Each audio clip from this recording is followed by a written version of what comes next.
Good evening. My name is Jason Wallace. I'm the pastor of Christ Presbyterian Church here in the Salt Lake Valley, and we welcome you to another installment of the Ancient Paths. This past Sunday was the 10th anniversary of the terrorist attacks on the World Trade Center and the Pentagon, and there was a great deal of discussion in the days leading up to that anniversary. Saturday, I listened to National Public Radio, and it seemed as if there was a constant drumbeat that what we have learned from all of this is that what happened on that day had nothing to do with real Islam. And at the same time, we should be really fearful of those fundamentalists here in America that are capable of far worse things, the Christians. We have talked about these things in the past, but I wanted to revisit them and bring some of these things together, because I think that it is wishful thinking on the part of those who hate Christians. They ignore the history of Islam. They ignore how it has taken over by the sword in most of the places where it thrives today. They ignore that Muhammad had 700 Jews beheaded in front of him in a single day. They ignore what the Quran says, and they say that this isn't really Islam. The idea of killing people in the name of Allah is not something that would be sanctioned by real Islam. And yet at the same time, they have this boogeyman of Christian theocracy. We talked several weeks ago about how people often try to blame Christians for various terrorists. We have the example of Timothy McVeigh in the Oklahoma City bombing. We have Jared Loughner with the shootings down in Arizona. We have the most recent rampage in Norway. And all these are laid at the doorstep of Christians. Now, what's funny, as we saw when we went through this in more detail, is that the first two had absolutely nothing to do with anything Christian. Timothy McVeigh mocked Christianity, rejected it, was basically an atheist who appeals to an atheistic poem as his last words before he's taken and executed. Jared Loughner, the Arizona shooter, similarly was not a Christian at all, and yet how was he portrayed in the media? As a Christian. And then, as we dealt with a couple of weeks ago, the shooter in Norway, what he proposed, he did talk about trying to recover Christianity, but his idea of Christianity was basically Western civilization. And he said he didn't care whether you were actually someone who believed in Christianity or whether you were an atheist, but so long as you stood for the historic values of Western Europe against Islam, that was all he cared about. The irony in all this is the blindness of so many of the people here in America to the reality that we live in a theocracy. Every culture in this world, to some degree, is a theocracy. Their faith shapes the way they live. It shapes their values. It shapes everything in their lives, the way they look at the world, the way they interact, how they define the family, how they define their relations with others, how they make their laws. All of these things are based on a theology. And that's not a popular idea in our day. Most people like to think that we all believe basically the same things. We don't. We live in a theocracy. It is a secularist theocracy.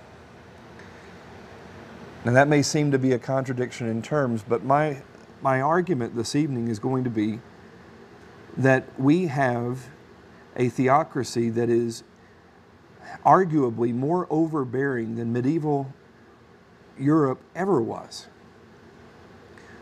We have a religion that dominates our lives. It dominates our government. It dominates everything that we do. And we need to examine that. One of the ironies in all this is that so many of the people who are rushing, trying to find some kind of way to smear Christians, they ignore the fact that Islam is defined by Sharia law. It is the imposition of Sharia law that is the object of faithful Muslims around the world. And it is being imposed in parts of Britain, it's being imposed in parts of Australia, it's being argued for imposition here. Cases have been decided on the basis of Sharia law, even in American court systems. There doesn't seem to be the problem with that, but the idea that people would actually go to the Bible to try to find out whether abortion is something good or bad is considered insane and intolerable. We have people all around us telling us that secularism is the only legitimate basis of government and law, that we need to leave religion out of it entirely, and they fail to recognize secularism is a religion. Secularism is just as much a religion as Buddhism is. Neither one of them are strictly theistic, but they are a religion. They are a worldview based on certain presuppositions that are accepted by faith and are not provable. They have their own creation myth. They have their own standards of morality. They have their own martyrs. They have all the various things that you would have in a typical religion. And it is that religion that dominates this culture. The funny thing is, though, they try to mask the fact that it is a religion and say that this is what is rational. This is what is logical, and if we just get away from religion, this is what everyone would agree with. I want to examine that this evening. They seem to have no problem with the fact that in a Muslim country, under Sharia law, someone caught practicing sodomy would be killed. That's hardly ever mentioned. But the fact that the Old Testament called for a penalty, and that penalty has actually been carried over into the modern day, not a death penalty, but a state-sanctioned penalty for things such as adultery and sodomy and things like this, is considered to be completely insane. The idea many have is if Christians are allowed to actually vote according to their conscience, if they're actually allowed to discuss the implications of their faith outside of some personal religious experience, that they're just going to be going in and bombing restaurants at any moment. The funny thing is, though, this boogeyman has absolutely no basis in fact or in history. And it's the people who talk about how intolerant and self-righteous Christians are, who are the most intolerant and self-righteous people, I think, that we have in our society today. Now I'm going to do something a little bit unusual. I want to open up the phone lines early. If you'd like to join in the conversation, the phone number here is 801-973-TB20. That's 801-973-8820. We're talking about the fact that so many people try to use September 11th anniversary as a way to smear Christianity, as a way to keep pumping up this propaganda that Christians are the real terrorists, that Christians are the ones who have to be suppressed, and Christians are the ones who have to be excluded for fear that somehow or another we're going to start blowing up things, that we're going to start killing people, and all these other things. Phone number again, 801-973-8820. Now, one of the names that you will hear mentioned from time to time in this sort of litany of so-called Christian terrorists, there is one who actually did commit an act of terrorism in the name of Christianity. His name was Paul Hill. Paul Hill claimed that he was acting in accord with Christian principles and shooting an abortionist in Pensacola, Florida. What they ignore is that Paul Hill had been rebuked by various Christians and churches, and that when he refused to hear those rebukes, he was excommunicated by the denomination in which he was a member. He was put out and treated as a heathen and a tax collector because what he represented was contrary to the Bible. But they ignore that. Instead, they try to blur all these lines, and they try to ignore their own history, where people in the name of secularism and freedom from religion have slaughtered tens of millions of people in just the last 100 years. They have to go back and create a boogeyman out of the Crusades. They have to go back and create boogeymen out of the Salem witch trials. I don't want to deal with all the intricate details of these things, but these are two that are typically put forward in public education as examples of how scary Christians are.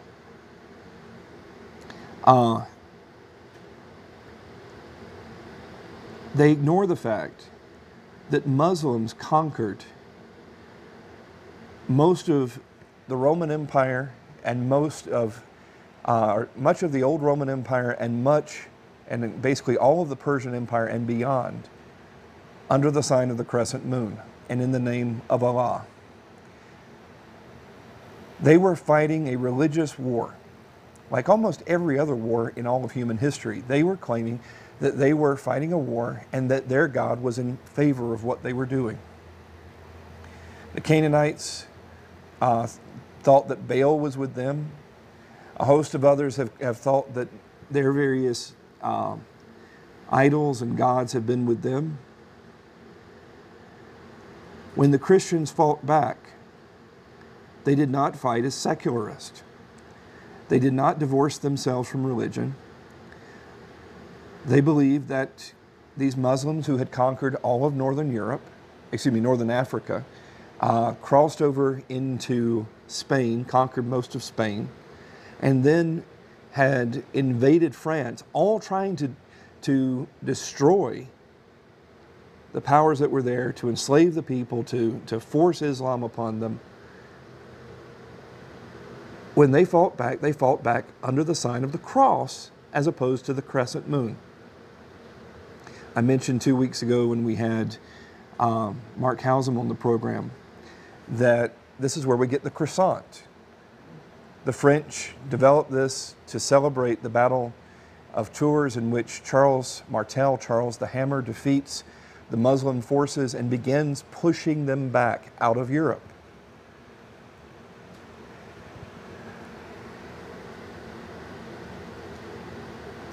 There were things that were done in the name of this crusade that were ungodly, like every other war in human history.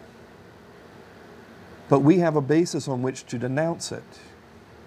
The funny thing is, secularists have no real basis, as we'll see, to denounce the atrocities that are done in the name of Christianity or any other religion or their own, secularism. The Salem witch trials were an isolated incident that was denounced by the Puritans in that area and stopped. It was a mania, and it was not based on Christian teaching.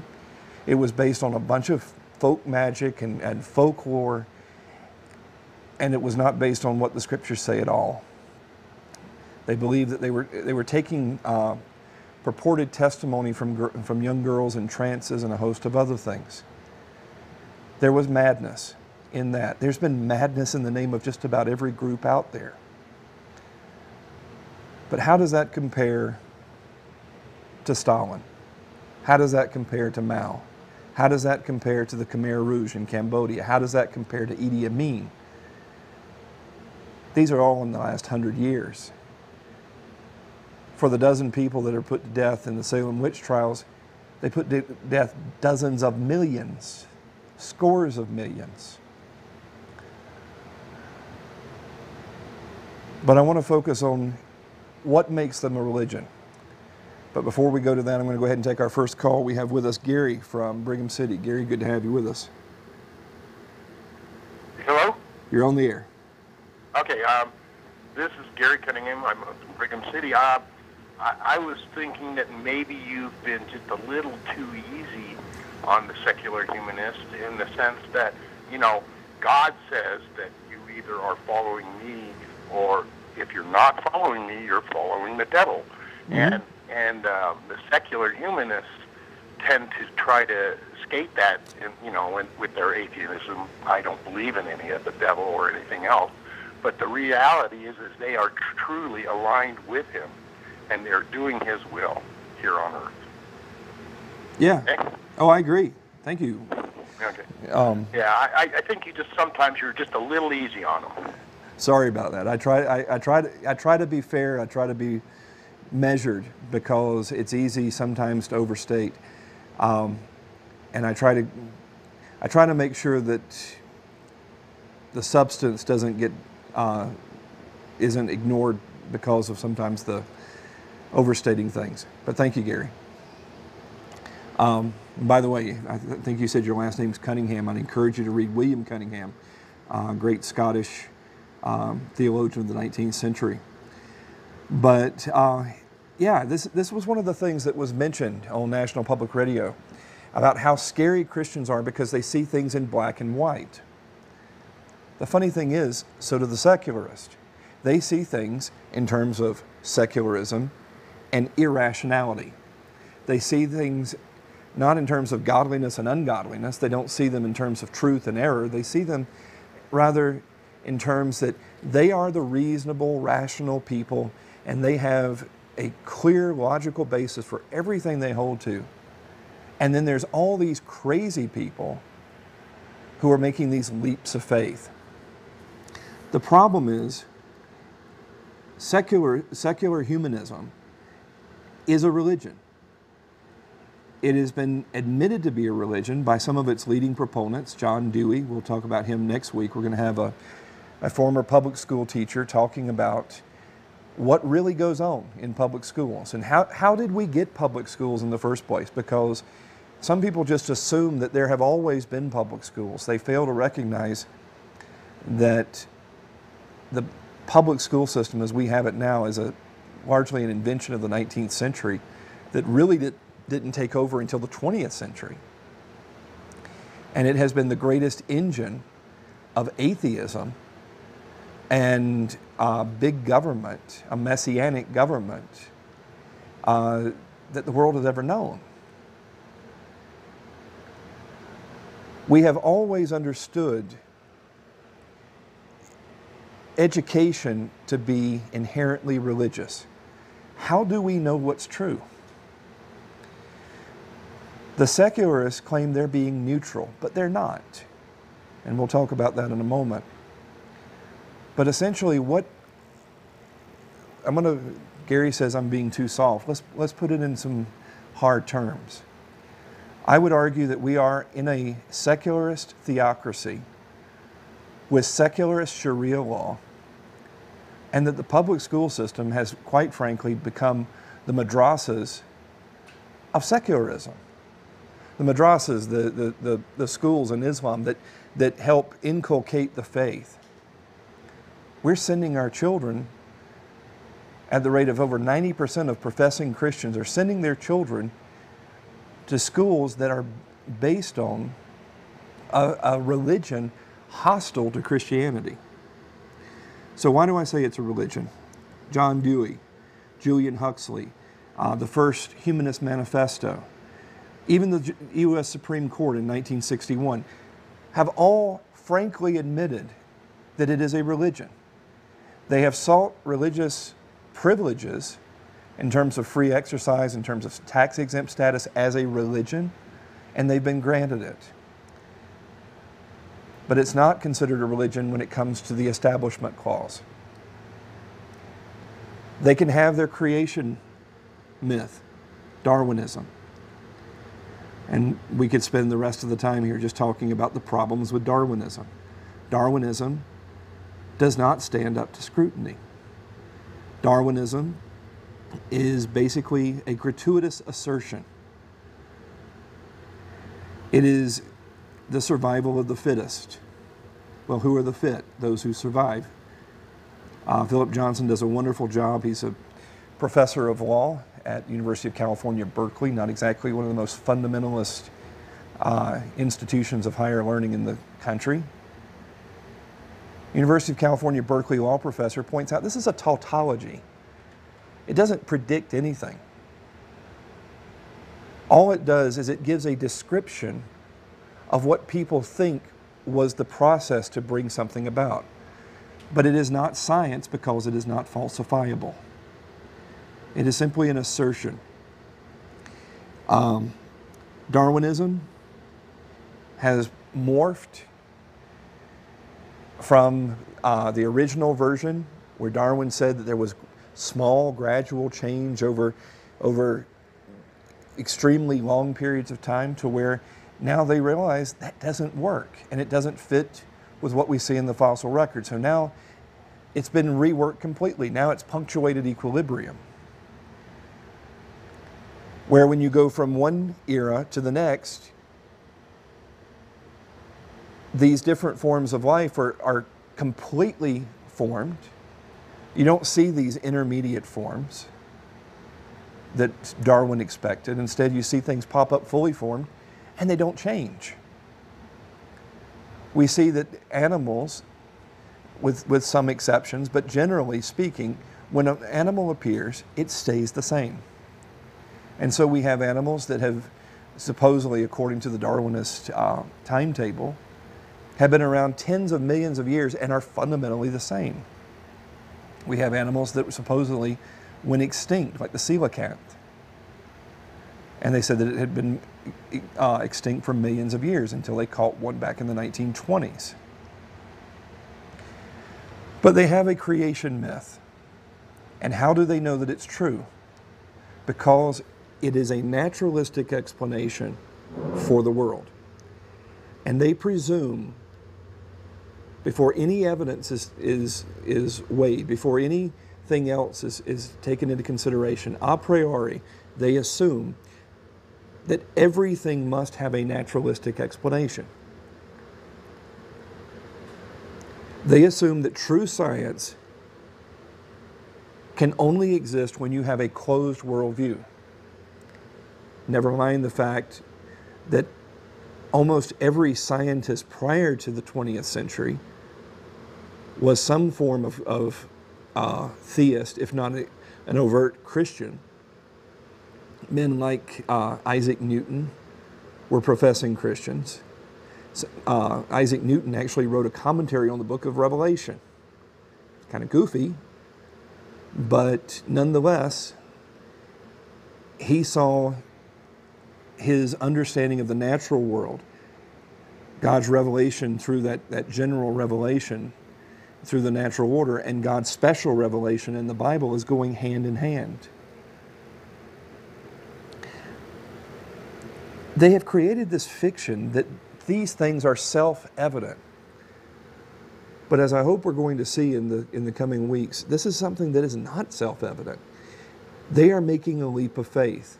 They assume that they can have true knowledge through empirical data. They assume a history of science that doesn't fit with reality. A popular view of atheist is that science is steadily filling in all the gaps of our knowledge with naturalistic explanations. And sometimes you'll hear people talk about the God of the gaps. Well, these are supposed to be areas where we just haven't figured out the naturalistic explanation yet. But there's one out there. There has to be, by definition, because they assume that there cannot be a God. There cannot be anything beyond natural forces. And so they have this circular reasoning going on, where they start from the beginning saying the only legitimate evidence, or the only legitimate explanation of anything is naturalistic. And then they come up with a naturalistic explanation, which really isn't an explanation at all. All too often, it is simply a description of what is taking place. And because they label something, or because they give a description, they think they have explained it. The reality is, they don't know why things work the way they do. They simply describe that this is the way they work. We have, over the last 100 years, become very, very specialized in our areas of study. Very few people are taught logic anymore. Very few people are taught what logical fallacies are. Very few people have any cosmological understanding of things. How does all this fit into a holistic view of the world? What we generally have is we have people with PhDs who are very, very focused in one particular area. Maybe they have some background in chemistry and biology, physics, but do they really have a real philosophical basis for understanding the world? Very, very few have. Many assume they do, but very few have studied any real philosophy. We had a debate a few years back where Mark Howsam did a debate with a local atheist. And it was on the question whether a secularist, someone who is an atheist, who says that this world is all there is, can they really have a basis for morality? And the argument, you can actually go on our website, ancientpaths.tv, and I believe there's a link to it on there. I believe it's on YouTube. The argument basically goes, of course we have a basis for morality because we're moral people. And then they lampoon people they disagree with. They say that Christians have killed people in the name of their morality. Therefore, we're more moral than the Christians because we haven't killed anyone. They ignore the fact that in the name of secularism, Hitler, Stalin, Mao, etc., have slaughtered millions. And they dismiss that. But do you understand that there's a breakdown in their argument here? They say we're moral people, therefore we have a basis for our morality. It doesn't follow. Just saying that you're a moral person doesn't make you one. There are a whole host of mass murderers who think they're moral people. On the basis of Darwinism, we're hoping to have actually a local atheist who is at odds with most of the local atheist community over this issue in coming weeks. Most atheists simply say it's obvious that there's a rational basis for morality. But some are beginning to realize there's not. If Darwinism's true, then there is no difference between me eating my neighbor and a hawk eating a sparrow. There is no morality.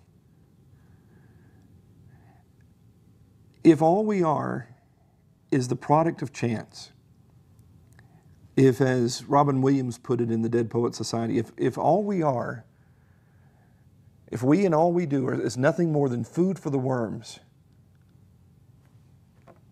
why bother? Why get out of bed in the morning?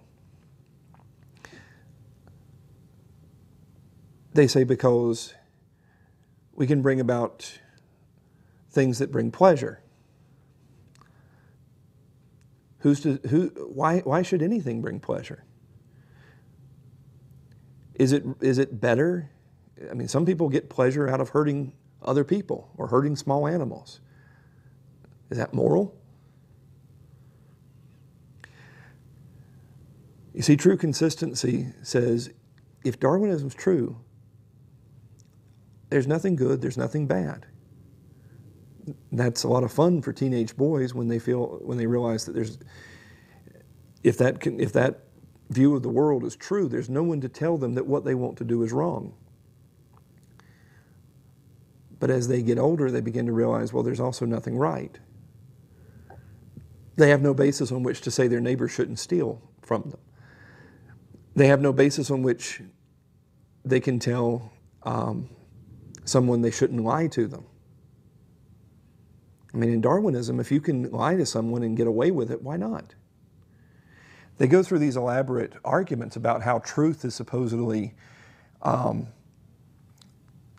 beneficial. But that's in the long term.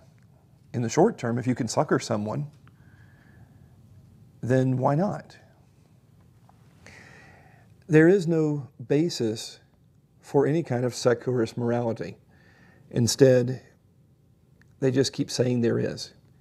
And they laugh at people who say that who keep saying, prove it. It's a leap of faith. They have a leap of faith about progress.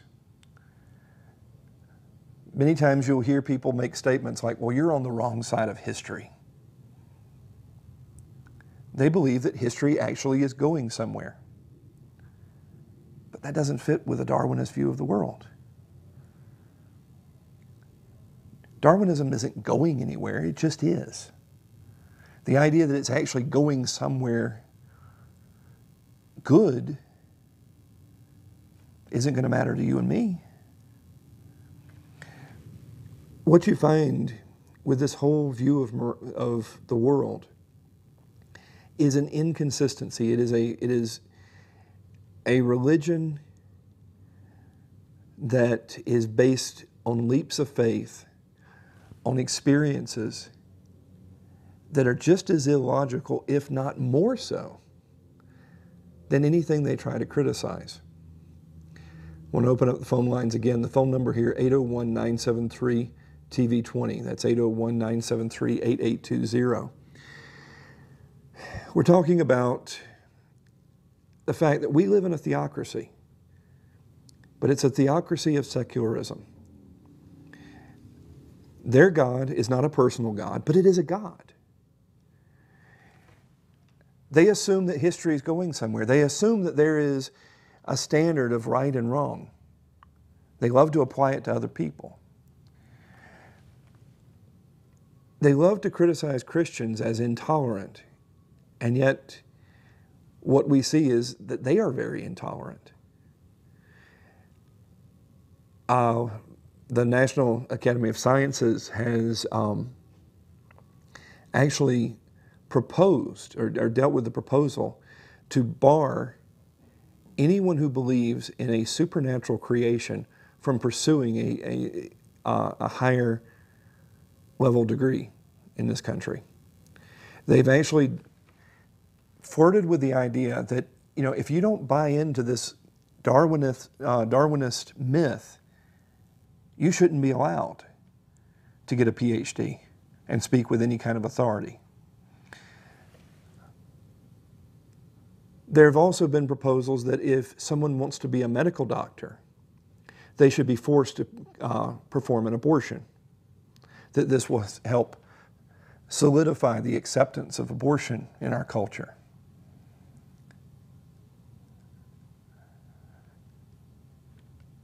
They are doing in their own way what the Soviet Union and China did to Christians in their states.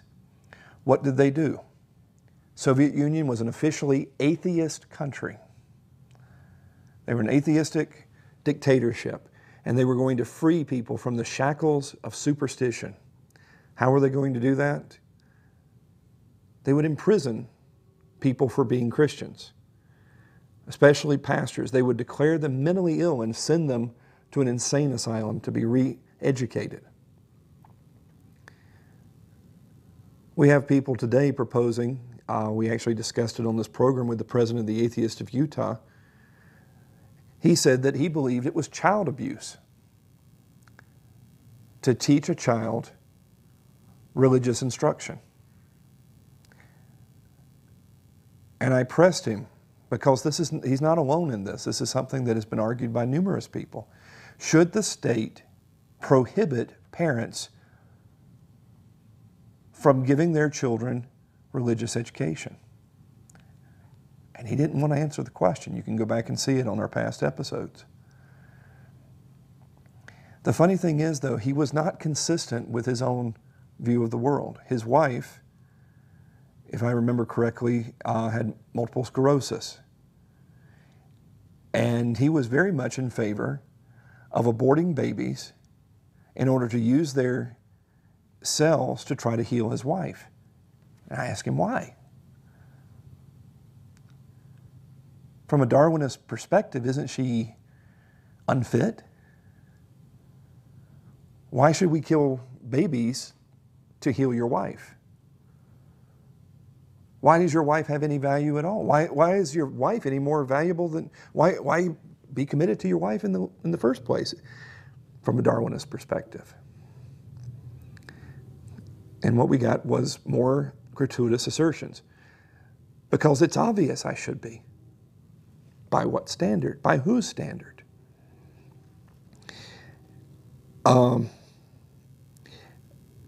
Medieval Roman Catholicism is often blasted for its intolerance of heresy. But we see secularism has a far harsher view of heretics. It has killed far more people in the name of heresy against its ideals than even medieval Roman Catholicism, of which I'm not a fan at all. Many people have this idea that if Christians actually are allowed to express their views in public and vote according to their convictions, that somehow or another we're going to have the state enforce collection of tithes. The hilarious thing is, look how much the state takes right now to support many of the very same things that the medieval church used to do. They take our money, they take much larger percentage to support public schools. They take a much larger portion for their works of charity. It's funny, the church used to get by on a whole lot less. But we have all kinds of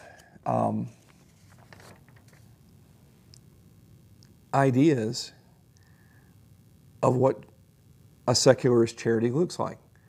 Instead of having people actually work and try to help them help themselves, we now pay money to unwed mothers to set up an apartment and to have an income without having to be married. We've set up a welfare system where people are considered suckers for going out and working. We have a prison system that is based on a religion, a religious view. People think that that prisoners are basically good people, and it's just that they need to be properly socialized. The funny thing is, you go back through most of our history, we never had huge numbers of people in prison. If they went out and stole, they were made to make restitution. If they killed someone, they were executed. But some of the whole idea of this of perfecting society, so many of the laws against drugs and a whole host of other things, I mean, it's a federal law now. If I go out and sell someone an old toilet, one of the old big toilets, I'm guilty of a federal crime. Pretty soon, if I sell someone an incandescent light bulb, I'm guilty of a federal crime. We have all these laws, and we're putting a whole bunch of people in prison based on a religious conviction about the nature of crime. Christianity says that man is a sinner, and that when man commits a crime, there should be punishment for the crime, and a way for him to be deterred from it and to bring about reconciliation. If he's stolen from someone, he has to restore and then pay over that. If someone commits murder, if it's not intentional, that's different, but if it's intentional, there's execution. But because of this whole view of the nature of the perfectibility of man, these religious convictions, we have a huge proportion of our population in prison where horrific things are happening. And it's becoming a breeding ground for all kinds of horrific criminals coming out, graduating from all that. You know, they go in having committed some crimes that weren't that severe, and after they've been horribly treated there, they come out ready to share the pain with those around them. I think we have to recognize all this is part of a religious worldview. We used to have compassion that understood the weaknesses of people. Now we don't. We used to have a view that people are not perfectible and that they should be punished and tried to be reconciled or removed from society. Now we have this idea that we just need to put them through the proper therapies. And we're going to somehow recondition. It's all religious. It's all part of a worldview. We're going to go to our next call. We have Roland from Provo. Roland, good to have you with us this evening. Jason, as usual, you touch so many things, it's difficult to grasp a good answer. And I'm just picking one or two. For instance, when the attitude that we're not interpreting the Bible correctly, and so on. Well, under Christianity, for instance, Galileo and Copernicus and others, they said the earth was going around the sun, it's not the earth and so on, and they were persecuted, some of them were killed. Well, it proved to be they were right, and so we have, and I think we make the mistake nowadays. We think we interpret the Bible in our understanding, and the Bible, the modern Bible science, they say it wasn't so much the intention of God to bring an exact in the Bible to give an exact geological and description of the Earth's creation. It was just more. So there's many things that we need to be careful when we make these judgments about why we don't do what it says in the Bible. A lot of things are misinterpreted by good Christians, even our Christian community. I'm a Christian believer, and I respect you for what you say, and I believe and I agree with a lot of things that you say. But we are again same with Darwin. I mean, Darwin didn't say everything what we made out of it. There's a process, a scientific process that has been proven. It didn't discount God, but we made this out of it because we became inconvenienced of a certain knowledge that was revealed. The same as with the Catholic Church became inconvenient when Galileo said, "Hey, the Earth is." Roland, where are you from originally? So, Roland. Now I just want to mention I'm very inconvenient with the Muslim law, and so I think they're a threat to society, really. Roland, where are you from originally? When it comes to Bible interpretations and Hello? statement that we've gone away from it, you said a moment ago, you said we used to have compassion. That's not true. There was no compassion in the olden days. Okay, I'm sorry. Roland, where are you from originally? That's all. Thank you very much. Okay, I don't know if you can hear me. Anyway, We don't have to wonder what Darwin meant by things. We can read Darwin. I would challenge you to read The Descent of Man. Darwin lays out the eugenics program that is embraced by Hitler and embraced by Margaret Sanger, the founder of Planned Parenthood. All you have to do is actually read Margaret Sanger to find out one of the major goals that she had in Planned Parenthood was not so that people could simply go around and have sex with people they didn't particularly care for. Her goal was eugenics. She wanted to weed out the unfit races. Darwin made the argument in The Descent of Man that we had reached this point where Christian compassion was getting in the way of natural selection, and that the unfit were not being properly dealt with. In Hitler's Germany, prior to the war, they introduced their eugenics program, and they introduced euthanasia, literally translated good death, eugenics, good genetics.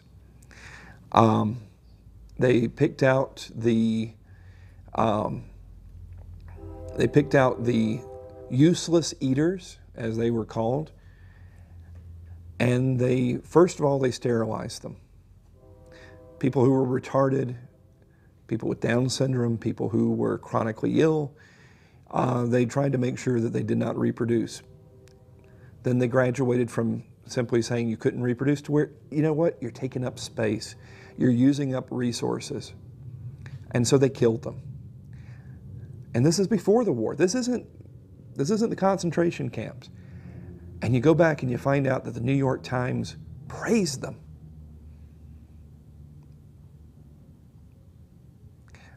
We don't have to guess where Darwin and John Dewey and Clarence Darrow and all these other folks' ideas go. They showed us. Man's name's on the tip of my tongue. The Supreme Court Justice who said that we had a living Constitution. I'll remember it 5 minutes after we're off the air, but anyway, in his decision to uphold the forced sterilization of Carrie Buck, he said 3 generations of imbeciles is enough. It didn't matter what she wanted. She was taken against her will, held to a table, and split open like a pig. Because you see, the Messiah of the secularist state is the state. That's the reason that we have to have a bigger government. That's the reason that we have to have more intrusive government, because government is God. Government is what's going to save us in this view. Christianity says, you know what? Man is sinful. And as Lord Acton says, power corrupts and absolute power corrupts absolutely. We don't put a lot of power in people's hands because we know they're sinners. Secularism says no. Secularism says we're as good as it gets. And rather than people's intelligence going down in a mob, it goes up. And the funny thing is, by biblical standards,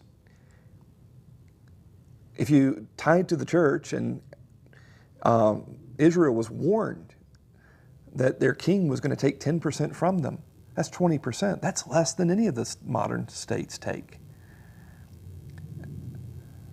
We end up spending about, depending on how you count it, some people count only the federal income tax, but if you count all the various taxes and fees and all the other things, and you look at how much of our economy is involved in federal, state, and local governments, we end up working about half our lives just to support the government. because it's based on a religious idea. And we send our children to the schools to teach them that the state is the answer, and Christians can't be trusted because Christians are scarier than Muslims. That's what they're telling us. We have with us Lucy from Wellsville. Yes, hi. I'm enjoying your program tonight, and I've been exposed and participated in this loose thought you're talking about tonight, and things like evolution and education and morality. And I have had a life of no conviction, and I have repented of my spineless ways, and I pray daily for courage to open my mouth and tell people these tolerant ideas are not conscientious, and they're very dangerous. And all mankind needs Jesus, and he's the only one who can protect us. So people, we need to turn to Jesus. And there's a saying of C.S. Lewis, and he said that tolerance is a virtue of a man without conviction. So I just pray for everyone out there to be strong. And so thanks for your program tonight. Thank you, Lucy. Folks, people wonder how it is that we went through most of Christian history, and the greatest engine of growth for the Christian church was the family, because children, by and large, accepted what their parents were teaching them. The parents were actually raising them in the nurture and admonition of the Lord. And now you can look at surveys across the board, whether it's by the Southern Baptist or whoever. Evangelicals in America are losing their children at a clip of somewhere between 80 and 85%. If you have 5 kids, one of them may actually stay in the faith. But 80 to 85% are leaving the faith by within 1 year of finishing high school and not to come back. This isn't one that just wander and then they come back. The ones who wander and come back, they're within the 20%. But 4 out of 5 don't come back at all. Because the one thing that 90% of American Christians agree on is sending their kids to public school. And we think it really is neutral. And we fail to see that it is a madrasa of secularism. Children are taught that they are animals.